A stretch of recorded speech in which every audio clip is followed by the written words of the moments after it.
Well, 100 girlfriends who really, really, really, really, really love you went there. They actually went there. I mean, it was an eventuality, right? I assumed at some point we were going to get some sort of sibling. I thought we were going to get like a stepsister or something like that, or some like person that believes they're a stepsister or something. I wasn't. I guess cousin's kind of the more safer route to go. I mean, we have several shows this season that have cousin relationships, so why not? I mean, Mashiko Tensei has a cousin relationship, and they sort of hinted at another one, so why not have it here? I knew that eventually 100 Girlfriends was going to run out of ideas, and they were going to have to use that archetype. They were going to go through that whole spread of different archetypes, you know, the one that likes to be hurt, and they enjoy pain, and okay, then this one, and eventually it comes down to, guys, we got to do it now. And that's probably the conversation they had. Like, legit, in this episode, they're like, producer, we're doing this. I love that little, like, thing when he comes at the door and he's like, she wouldn't be one, right? Like, sure, there would, no chance there's going to be a bazoot thing happening. We're doing it. We're actually doing this. And it does it in the manga, too. The manga's legit like, we're doing this, publisher. Like, we're really doing this. And it keeps making jokes after that, talking about how, like, it's okay. The publisher signed off on it, so we're in the clear. We can keep doing the manga because the publisher said it was okay.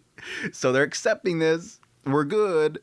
But yeah, it's like this whole thing of like, this is a taboo. Do we really want to do this? I mean, my mind immediately went to the idea of him talking about how like she's legit like a first year middle schooler or junior high, whatever you want to say, depending on, you know, structures. But literally she's like 4 years younger than him. So it's like, okay, yeah, there is that element too. There is also the element of it's a younger age gap. I was going to say, yes, there's technically age gaps in this story already, as, you know, like with Hahari and stuff like that. And I'm pretty sure there's probably going to be another one. I'm not 100%. I haven't really like confirmed it, but like there's age gaps. But like, yeah, technically that direction is a little bit more questionable for most people. That's a technically, again, 4 years though at this point is not that big. Like again, it's a 16-year-old and I think 12-year-old, but there's that element there. But again, I think most people are going to probably acknowledge like cousin is like, ooh, gross. But they went there. We're doing it. As to how much they make that a thing, or if they try to cover it up later on by saying, oh, actually the uncle wasn't like blood relative or something like that, they could do that. I think they cut a joke in this episode because I read the manga for this segment.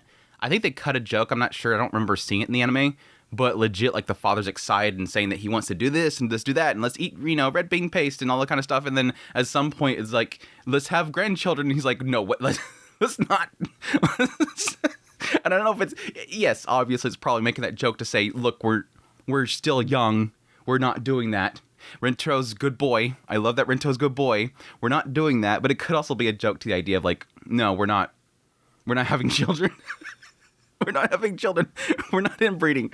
Anyways, because technically all it is it's a girlfriend-boyfriend relationship, right? Soulmates, it doesn't mean they have to have children. So that's sort of a fix for that. That they could still be together. They avoid the death of her, or the catastrophe for her. Again, they haven't really 100% confirmed exactly what happens there, but like there's that lack of like confirmation there, and so you don't have to worry about it. But anyways, so the episode, I've just rambled for like how like controversial this is and how funny this is at the same time. It's, again, like I've said with the first season, and I keep talking about it every time I get emails for this controversial show about how like it's horrible because of the age of the characters and the kind of stuff they make fun of. It's all like humor. It's all fictitious, and I think that's what sort of opens the door for it to be fine at the end of the day, even though, again, the emails that I get every single season for covering this show say otherwise. It is still technically fictitious. It is still a comedy. And I think it does, again, sort of address a lot of really interesting stuff. So that said, I think we should get to the episode proper. Opening up the episode with a bunch of spoilers. Yeah, that was a bit interesting. I mean, it's to the point of the first season. When the first season ended, it technically did spoil a bunch of the next characters at the very end of the first season. And a lot of shows do this. It spoiled a lot of the next characters, and then it goes in the second season, and it shows those characters. And yes, within each, you know, announcement and key arts of the next seasons, they always show a bunch of the characters. So this is not like spoilers, but I do like the fact that they take the time to make fun of it. Now, I'm not sure if I'm assuming this particular part is probably later in the manga, because when it goes from like the whole like desunderating Karane segment in the manga, it goes straight to meeting Chio. So I'm assuming this part was maybe moved back. But yeah, this little segment where it's like literally spoiling everything. The love gods getting all pissed off. Like, I don't remember these characters. Who are these characters? This is a spoiler. Why are we showing this stuff? Is this in the future? But yeah, we've seen a bunch of different characters. We have a giantess looking girl. We have our giantess. Our chunky girl, I like her. She looks really, really cute. We got our chunky giantess girl who apparently is afraid of crushing things, is too big, and so he helps her. We have our very small girl. We have another small girl. We finally added another small. I mean, we technically added Chio, but we have Kusuri, Shizuka, and now we apparently have Momiji. Momiji is a massage therapist. She wants to be a massage therapist. So Rentaro went off and got some guns. It looks like Popeye. It looks like Popeye. They were making another reference in the translation. I think it was One Piece character or something like that. But yeah, we have those two characters. A very broken English foreigner girl, which she looks great so far. I like her character already. But yeah, apparently she likes... I don't know what that is. I meant to actually transcribe it and figure out exactly what she was saying there. It's very broken Japanese, so it's hard for probably to translate it. But like, it went into some weird thing about like 9/11 and stuff like that. And I'm like, I don't know if she really even made a reference to that whole joke, the whole "that's my 9/11," or it's just the translators trying to be edgy or something there. But it's a really common joke anymore, so I'm assuming it's probably just a meme thrown in there. But I'd be curious to know exactly what she said. It is very broken Japanese, though, so it's got a little funny nature to it. But she seemed pretty crazy so far. I'm looking forward to her, but I think that was it. I mean, they had the reporter, but I don't know. Like, I was convinced that the idol girl, the other reporter idol girl, I was assuming that eventually she would be one of the members, but they haven't brought her in yet. Even though she's super cute and she needs to be in the group. So I would assume that this reporter was going to be one too. She looks a bit too much like Hahari though. But that close-up shot of her when she goes up to Rentaro, I was like, ooh, she's actually kind of cute. I actually like this girl. She's kind of cute. But yeah, I think that's pretty much all the characters introduced there. But yeah, the whole bit was kind of interesting. I mean, it was a good bit. It was literally having this show host, which is all like, talk love and give me the deets or whatever. She's going around asking random people like their relationship information about their, significant other. And it's all like this whole thing of like, what is your girlfriend or boyfriend? What's like great about them or whatever. And so each one of these girls is saying some crazy thing that Rentaro has done for them, which yes, we acknowledge that's what Rentaro does. That's why Rentaro's a good boy. All these crazy cool things that they do. Like for Shizuka, it was like writing down an entire book all over his body and memorizing it. Karane was, beating the crap out of him and him not being mad about it. Hakari was, she trapped him and he resisted touching her. Which again, good boy Rento. He's such a good boy. Hahari, what was Hahari? Yeah, she was the one that he carried her, I think. But then Nano was like carry also, but it was across the river. He swam her across the river so that she wasn't afraid of the heights. He dressed up like Frieza. I'm surprised they got that, but I guess Shueisha there, but yeah. He dressed up like Frieza in order to shock her to open her eyes. Oh man, that was crazy. I think the rest were okay. Oh, Meme specifically. My bra strap broke, so he held them. It was like 12 pins couldn't hold it, so he had to use his brute strength to hold it. And just held it the entire time, making the reporter lady all jealous. But yeah, it all builds into the punchline, which is like her going, these men these days, is this like the boyfriends that girls are getting these days? Like, damn, all these guys are monsters. One guy like just like chased after her glasses through like jungles and stuff like that. These men these days are crazy. But it's all the same person, obviously. It's all the same person. So, yeah, all leads up to her confronting Rentaro, which we all knew this was going, right? We all knew this was going. The moment she asked that, it was like, here we go, the speech. They cut it off, though. I was actually feeling bad for the voice actor right here because, like we've talked about before, like, he's literally broken records by doing that big, long speech before, like, actual records for, like, the longest dialogue. So I kind of felt bad for the Seiyu when that came up because I'm like, oh, please don't make this poor guy have to do a big old ramble again. It's cool, but don't make him have to do that again. But no, they cut it off. It was again a good little bit here where she thinks that it's different people, but it's all the same person. Just this super devoted good boy Rentaro, which that honestly gets into sort of like why I feel things like Chio is okay. It's partly why. One is the fact that this is all fictitious. This entire stupid thing is all fake, and it's a comedy. But like the other thing that makes it okay is because the fact that Rentaro himself is such a good boy. Like, he's not going to do anything bad with these people. Like, I don't mind him being around anybody because he's such a good person. And he never, ever crosses the line.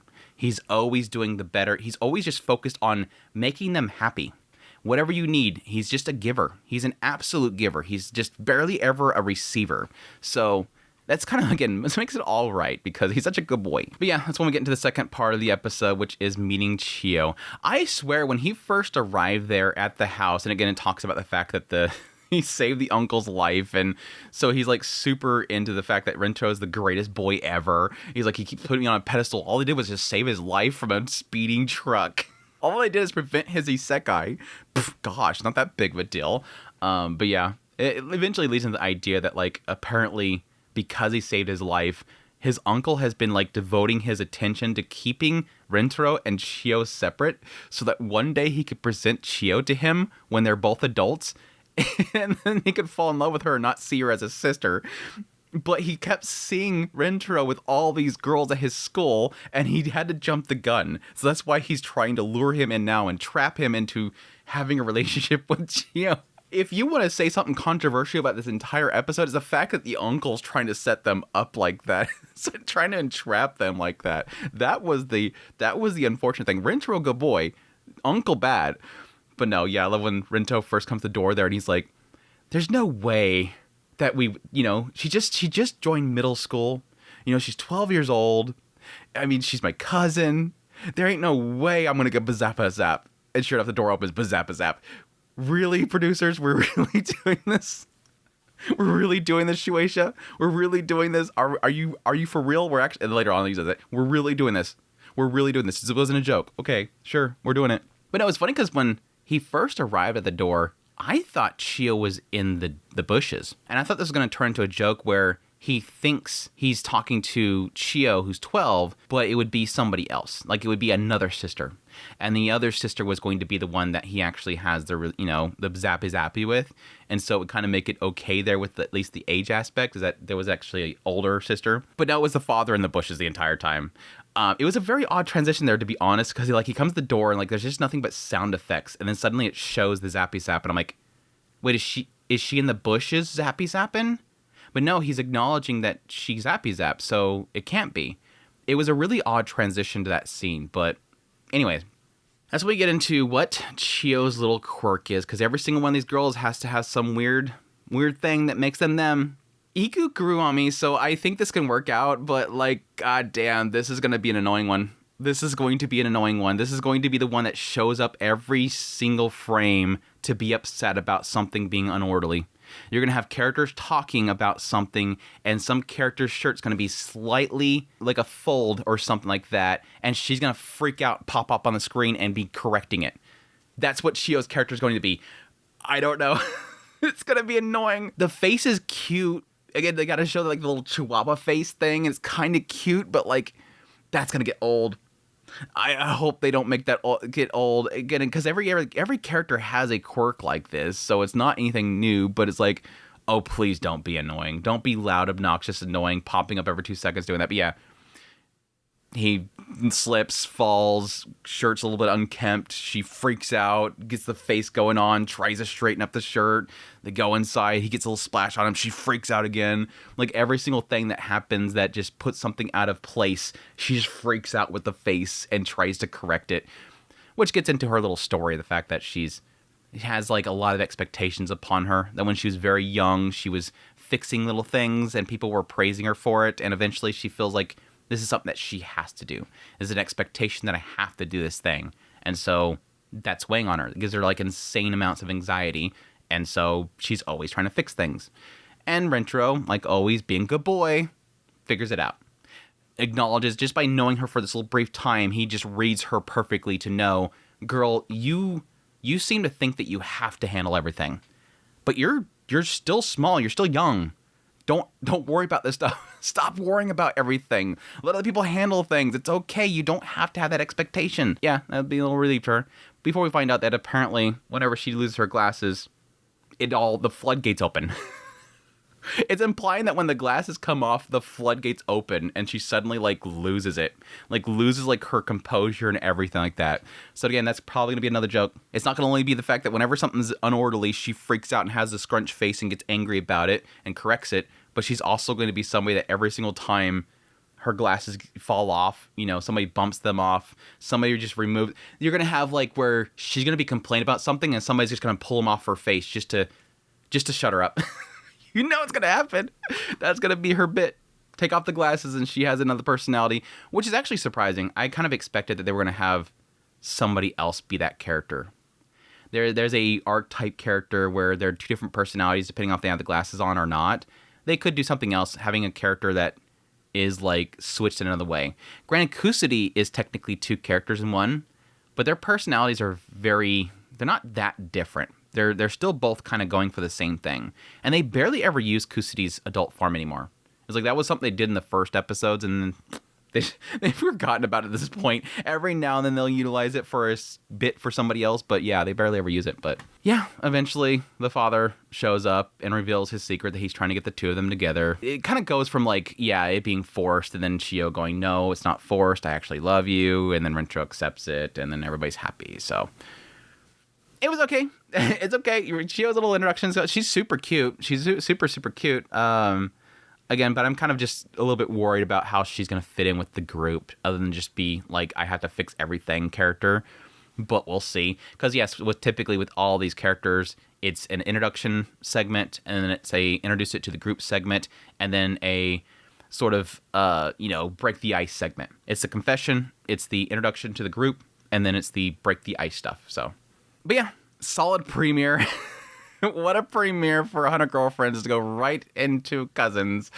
Oh man, we'll see how the interwebs takes it, but solid premiere. Hope you guys enjoyed this video. As always, if you did, hit the like button down below. Until next time, you'll take care.